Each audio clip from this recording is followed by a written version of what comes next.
వారిగా ఉండాలి. జీవితంలో ఉదయాన్నే లేచి తొలి పలుకులను ఉంటాయి. తెలుసా మీకు? తొలి పలుకులు. నీ కళ్ళు తెరవగానే నీ తొలి పలుకులు ఏమై ఉండాలంటే దేవుణ్ణి స్తుతించే ఉండాలి, దేవుణ్ణి మహింపచే ఉండాలి. దేవా, నాకు మరొక అరుణోదయాన్ని ఇచ్చినందుకు నీకు స్తోత్రం. ఈ అరుణోదయాన్ని చూడలేక ఎంతో మంది కన్ను మూసి మన్నైపోయి ఉండొచ్చేమో. అయితే నువ్వు నాకు మరొక అరుణోదయాన్ని ఇచ్చావు, అందును బట్టి నీకు స్తోత్రం. నా కుమార్తెలకు మరొక అరుణోదయాన్ని ఇచ్చావు, నా కుమారులకు మరొక అరుణోదయాన్ని ఇచ్చావు, నా కుటుంబానికి మరొక అరుణోదయాన్ని ఇచ్చావు. నీలో ఆనందించే గొప్ప భాగ్యాన్ని మరలా నాకు ఇచ్చావు. నీకు సాక్షిగా నిలబడే గొప్ప ధన్యత నాకు ఇచ్చావు. ఆ విధంగా మన తొలి పలుకులు.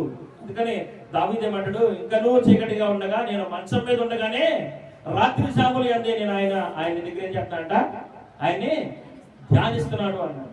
ధ్యానిస్తున్నాడు. మనము మన పడకల మీద ఆయన ధ్యానించేవారిగా